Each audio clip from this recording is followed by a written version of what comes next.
പ്രാദേശിക വിഭാഗീയത ഉണ്ടാക്കുന്ന വെല്ലുവിളികൾക്കിടെ CPM ജില്ലാ സമ്മേളനങ്ങൾക്ക് നാളെ തുടക്കം. സംസ്ഥാന സമ്മേളനം നടക്കുന്ന കൊല്ലത്താണ് ആദ്യ ജില്ലാ സമ്മേളനം.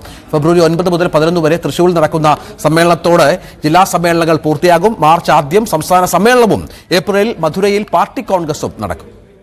CPIM സിന്ദാബാദ്, CPIM സിന്ദാബാദ്, രക്തസാക്ഷികൾ സിന്ദാബാദ്, രക്തസാക്ഷികൾ സിന്ദാബാദ്, രക്തസാക്ഷികൾ അമരന്മാർ, രക്തസാക്ഷികൾ അമരന്മാർ, അമരന്മാർ അവർ അനശ്വരന്മാർ, അമരന്മാർ അവർ അനശ്വരന്മാർ.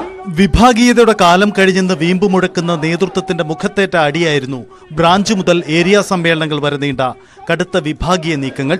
മുൻകാലത്തെ പോലെ സംഘടിത രൂപവും സംസ്ഥാന തലത്തിൽ ഏകോപനവുമില്ലെങ്കിലും ചെറുതല്ലാത്ത തലവേദനയാണ് പ്രാദേശിക വിഭാഗീയത CPMൽ ഉണ്ടാക്കിയിട്ടുള്ളത്.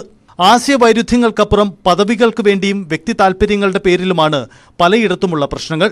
തമ്മിൽ തല്ല് തെരുവിലേക്ക് നീണ്ട കൊല്ലത്തെ കരുനാഗപ്പള്ളി ഏരിയ കമ്മിറ്റി പിരിച്ചുവിടേണ്ടി വന്നു. തിരുവനന്തപുരം മംഗലപുരത്ത് സമ്മേളന ഹാളിൽ നിന്നിറങ്ങി വന്ന മുൻ ഏരിയ സെക്രട്ടറി ചെന്നു നിന്നത് BJP ആസ്ഥാനമായ മാരാർജി ഭവനിൽ.